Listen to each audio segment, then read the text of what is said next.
Hi from Rochelle's Kosher Kitchen. So let's get on the TikTok trend, and we're going to be making the Baked by Melissa's iceberg lettuce salad. 1 bowl of shredded iceberg lettuce. Juice of 1 lemon. Give it a little bit of a roll. And squeeze. Add your lemon. Take your salt. Should look like a quarter. And put that into your salad. Pepper to taste. Olive oil. Swirl it twice.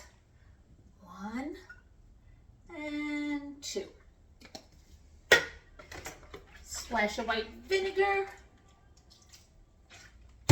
And minced garlic. I know it's not my favorite, but it's the trend. We gotta try it. And mix it really, really well. All right, let's give it a taste. That is a really good salad. Lemonade, salt, pepper, minced garlic. It's a great salad. Follow the trend from Rochelle's Kosher Kitchen.